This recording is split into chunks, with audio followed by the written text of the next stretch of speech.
Bro bro எந்த college bro படிக்கிறீங்க? பச்சா pass bro. பச்சை பாஸ் படிக்கலாம், நல்ல காலேஜ் ப்ரோ. ஒரு கொஸ்டின் கேட்குறேன் ப்ரோ, தமிழ் எழுத்துக்கள் மொத்தம் எத்தனை ப்ரோ? பச்சா பாஸ் கிட்ட தமிழ் பத்தி கேட்கலாமா? எத்தமா சாமா எத்தமா தலையில வெட்டமா போயினே இருப்போம். ஆல்ரெடி ஒரு 1 மந்த்துக்கு முன்னாடி பச்சை பாஸ் காலேஜில் நடந்த ஒரு விஷயத்தை பற்றி நான் ஒரு வீடியோ போட்டிருப்பேன். வீடியோக்கிலேயே நிறைய பேர் என்ன சொன்னாங்கன்னா, பச்சை பாஸா ப்ரோ, அங்கே இப்படி தான் ப்ரோ நடக்கும், அவங்க இதெல்லாம் ஒன்றும் பண்ண முடியாது, அந்த பசங்களே அப்படி தான் அப்படிங்கிற மாதிரி சொன்னாங்க. இந்த வீடியோ கீழே நான் ஃபஸ்ட்டு கமெண்ட்டாக ஒன்று பார்த்தது என்னென்னா, அசிங்கப்படுத்தாதீங்கடா, நானும் பச்சை பாஸ் காலேஜ் அலுமினி தான், ஆனால் நீங்கள் இப்போ பண்ணுறதெல்லாம் பார்த்தா எனக்கு அசிங்கமாக இருக்குது, படிங்கடா தம்பிங்களா அப்படின்னு வந்துட்டு போட்டிருந்தாரு.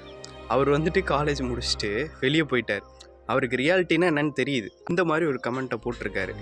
இந்த பசங்களும் காலேஜில் இருக்கும் போது இப்படி தான் எல்லாம் கெத்து மாசு, நம்ம காலேஜ்னாலே கெத்து ப்ரோ அப்படின்னு வந்துட்டு சுற்றிக்கிட்டு இருக்கலாம்.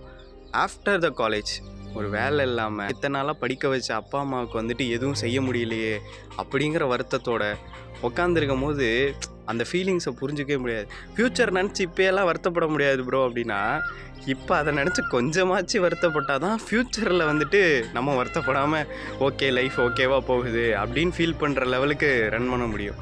இல்லாட்டி ஃப்யூச்சர்லேயும் ஃபீல் பண்ணிகிட்டு இருக்க வேண்டியதான். இதெல்லாம் சொன்னால் வாடா பூமரு அப்படின்ட்டு போயிடுறானுங்க. பட் இதுதான் ரியாலிட்டி, புரிஞ்சுக்கிட்டு இது பண்ணுங்க. தென் அந்த காலேஜே அப்படி தான் இருக்குது அப்படின்னு சொல்லிட்டு தெரியுது. அப்புறம் ஏன் பேரண்ட்ஸ் அந்த காலேஜில் கொண்டு போய் சேர்க்குறாங்க? தென் வந்துட்டு அங்கே இருக்க ஃபேக்கல்ட்டிஸ்லாம் என்ன பண்ணுறாங்க? பசங்களை கண்ட்ரோல் பண்ண முடியாத லெவலுக்கு பேசாமல் இந்த மாதிரி இருக்கிற காலேஜை ரன் பண்ணுறதுக்கு இழுத்து மூடிட்டு அதை வேறு ஏதாவது நல்ல விஷயத்துக்கு யூஸ் பண்ணலாம். அந்த பில்டிங்லாம் ஹாஸ்பிட்டலாக மாற்றலாம், வேறு ஏதாவது பண்ணலாம். ஸ்கூலில் உங்கள் பையன் கெட்டு போகிறத விட காலேஜில் கெட்டு போகிறதுக்கு இன்னும் நிறைய வாய்ப்பு இருக்குது. ஸோ காலேஜ் எங்கே சேர்க்குறீங்கன்னு பார்த்து சேருங்க. அவனோட ஃப்ரெண்ட்ஸ் சர்க்கிள் எப்படி இருக்குங்கிறத பாருங்கள்.